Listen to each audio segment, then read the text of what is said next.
एक गांव में राजू नाम का एक नौजवान रहता था। वो पुरानी बुरी यादों को ना भूल पाने और एक ही चीज़ को बार बार सोचने की आदत से बहुत परेशान रहता था। अगर उसे कोई कुछ कह देता या फिर उसके साथ कुछ थोड़ा सा भी गलत हो जाता तो वो बस उसी एक घटना के बारे में पूरा दिन सोचता रहता। वही बात उसके दिमाग में हर समय घूमती रहती। फिर वो अपने साथ हुई बुरी घटना के लिए अपनी किस्मत और भगवान को कोसता रहता, या फिर अपने मन में उस इंसान से बदला लेने का ख्याली पुलाव बनाता रहता जिसने उसे कुछ कह दिया था या उसके साथ कुछ गलत किया था। अपने इस ज़्यादा सोचने की आदत की वजह से ना तो लोगों के साथ उसके अच्छे रिश्ते थे और ना ही वो किसी काम को अच्छे से कर पाता। वो हर समय तनाव में रहता था। उसकी ऐसी हालत को देखकर उसके एक दोस्त ने उसे सलाह दी कि यह पास के ही एक बौद्ध मठ में एक ज़ेन मास्टर रहते हैं, तुम उनके पास जाओ, वो तुम्हारी इस समस्या का कोई न कोई समाधान अवश्य बता देंगे। फिर राजू ज़ेन मास्टर के पास जाता है और अपनी परेशानी उन्हें बताता है कि कैसे वो एक ही घटना के बारे में बार बार सोचता रहता है और अपनी पुरानी बातों और यादों को भूल नहीं पाता। लड़की की इस समस्या सुनने के बाद ज़ेन मास्टर वहाँ से उठकर अपने मठ के अंदर चले जाते हैं। ज़ेन मास्टर का बिना कुछ उत्तर दिए ये उठकर चले जाना राजू को कुछ अजीब सा लगता है, लेकिन फिर भी वो वहीं बैठा रहता है और थोड़ी देर के बाद वो देखता है कि ज़ेन मास्टर मिट्टी के गिलास में पानी भरकर उसकी तरफ आ रहे हैं। ज़ेन मास्टर राजू के पास आकर खड़े हो जाते हैं तो राजू भी उन्हें देखकर उनके सामने जाकर खड़ा हो जाता है। ज़ेन मास्टर राजू से पूछते हैं कि बताओ, इस ग्लास का वज़न कितना होगा? राजू ने कहा, मैं एकदम सटीक तो नहीं बता सकता, लेकिन ग्लास का वज़न बहुत ही कम है। अब ज़ेन मास्टर ने गंभीर होकर पूछा, मेरा प्रश्न ये है कि अगर मैं इस ग्लास को थोड़ी देर तक ऐसे ही पकड़कर खड़ा रहूं तो क्या होगा? राजू ने कहा, कुछ नहीं होगा।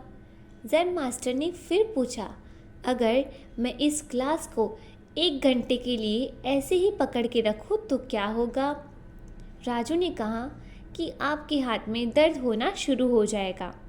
ज़ेन मास्टर ने फिर प्रश्न किया, क्या होगा अगर मैं इस ग्लास को इसी तरह पूरे दिन के लिए पकड़े रखूं?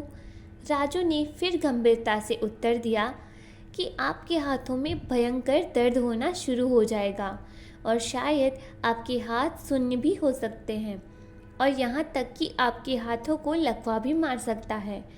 ज़ेन मास्टर ने कहा, बहुत बढ़िया, लेकिन क्या इस दौरान ग्लास का वज़न बदला? हाँ, नहीं, वज़न तो नहीं बदला। तब भला हाथ में दर्द और मांसपेशियों में तनाव क्यों आया? ज़ेन मास्टर ने पूछा। राजू ने कहा, बहुत समय तक पकड़े रहने के कारण। ज़ेन मास्टर ने फिर प्रश्न किया, अब इस दर्द से छुटकारा पाने के लिए मैं क्या करूं? राजू ने कहा कि ग्लास को नीचे रख दीजिए। तब ज़ेन मास्टर ने कहा, बिल्कुल सही, और जीवन की परेशानियां भी कुछ इसी तरह होती है। इन्हें कुछ देर तक अपने दिमाग में रखें तो लगेगा कि सब ठीक है। उनके बारे में ज़्यादा देर तक सोचिए और आपको पीड़ा होने लग जाएगी, और इन्हें और भी देर तक अपने दिमाग में रखिए, फिर वे आपको अशांत और पागल करने लग जाएगी और आप कुछ भी नहीं कर पाएंगे।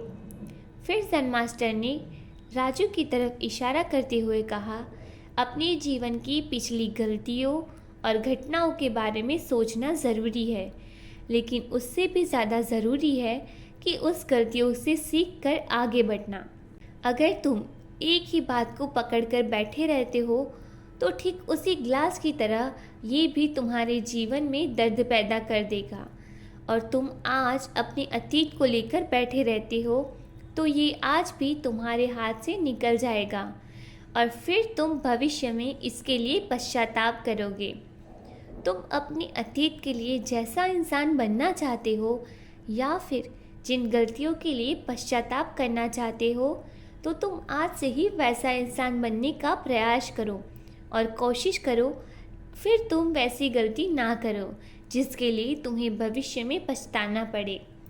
इसलिए चिंता करना बंद करो और अपनी आज के कर्मों पर ध्यान दो, क्योंकि चिंता व्यक्ति को चिता तक ले जाती है। दोस्तों, आप भी राजू की तरह चिंता करने की आदत को छोड़कर एक खुशहाल जीवन का आनंद लीजिए।